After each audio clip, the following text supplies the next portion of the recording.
நெல்லை மத்திய மாவட்ட திமுக சார்பில் நடைபெற்ற திமுக பேச்சாளர்களுக்கு நலத்திட்ட உதவிகள் வழங்கும் விழா மற்றும் அரசு பள்ளியில் படித்து மருத்துவக் கல்லூரிகளில் இடம் கிடைத்த 9 மாணவர்களுக்கு மருத்துவ உபகரணங்கள் வழங்கும் விழா ஆகியவை நெல்லை திமுக அலுவலகத்தில் நடைபெற்றுள்ளது. இந்த நிகழ்ச்சியில் சிறப்பு அழைப்பாளராக கலந்து கொண்டு மாணவர்களுக்கு கல்வி உபகரணங்கள் மற்றும் கட்சி பேச்சாளர்களுக்கு நிதியுதவி ஆகியவையை திமுக அமைப்பு செயலாளரான RS பாரதி வழங்கியுள்ளார். தொடர்ந்து கட்சி நிர்வாகிகள் மத்தியில் உரையாற்றிய அவர், அமெரிக்காவில் திமுக தலைவர் இருந்தாலும் கூட கட்சியின் நிகழ்வுகள் தொடர்பான தகவல்களை கேட்டு பல்வேறு அறிவுரைகளை வழங்கி வருகிறார்.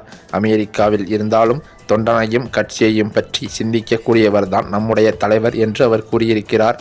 மேலும் இதை பற்றி தெரியாத சிலர் அமெரிக்காவிற்கு சிகிச்சைக்கு போயிருக்கிறார், இதற்கு போயிருக்கிறார், அதற்கு போயிருக்கிறார் என பொறாமையில் பேசி வருகிறார்கள்.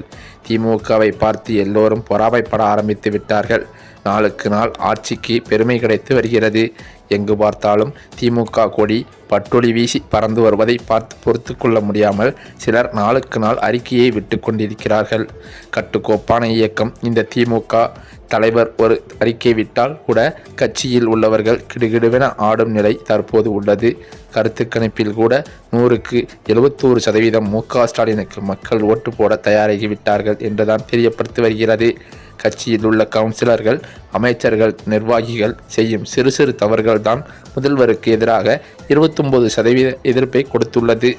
அது மட்டுமில்லாமல் திமுகவின் வெள்ளி விழா, பொன் விழா, பவள விழா ஆகியவை நடைபெறும் போதெல்லாம் திமுக தான் ஆட்சியில் 100ஆண்டு விழா கொண்டாடும் போதும் நாம் தான் ஆட்சியில் இருப்போம். புது புது எதிரிகள் தோன்றியிருக்கிறார்கள், அவர்களுக்கெல்லாம் எதையும் செய்வார்கள் என்று நாம் எதிர்கொள்ளக்கூடாது. ஆன்மீகத்தின் மூலமாக கல்வித்துறையில் ஊடுருவி பிரச்சாரம் செய்து சிறுபான்மை வாக்குகளை நம்மிடம் இருந்து பெற்றுவிடலாம் என்ற சதி நடக்கிறது. அதையெல்லாம் முறியடிக்கும் வல்லமை திமுக தொண்டனுக்கும் பேச்சாளர்களுக்கும் மட்டும்தான் இருக்கிறது. நெல்லை மாவட்டத்தில் அரசு பள்ளியில் படித்த 9 பேர் மருத்துவக் கல்லூரிகளில் சேர்ந்துள்ளனர். தமிழகத்தில் கல்வி தரம் சரியில்லை என கூறிய குருடர் அந்த 9 பேரை பார்த்து தெரிந்து கொள்ள வேண்டும். ஏழை எளிய மாணவர்கள் கஷ்டப்பட்டு படித்து நீங்கள் வைத்து நெருக்கடியான நீட் தேர்வில் கூட வெற்றி பெற்று மருத்துவர்கள் ஆகியிருக்கின்றனர். தமிழ்நாட்டில் உள்ள கல்வித்தரம் எந்த அளவுக்கு தரமாக உள்ளது என்பதை கருத்து குருடாராக இருக்கும் கண் தெரியாத கேஸ்வல் லேபராக பதவி முடிந்தும் பதவியில் ஒட்டி கொண்டிருக்கும் ஆளுநர் தெரிந்து கொண்டு பேச வேண்டும் என பேசியிருக்கிறார். இந்த தகவலானது தற்போது அரசியல் வட்டாரத்தில் பெரும் பரபரப்பாக பேசப்பட்டு வருகிறது.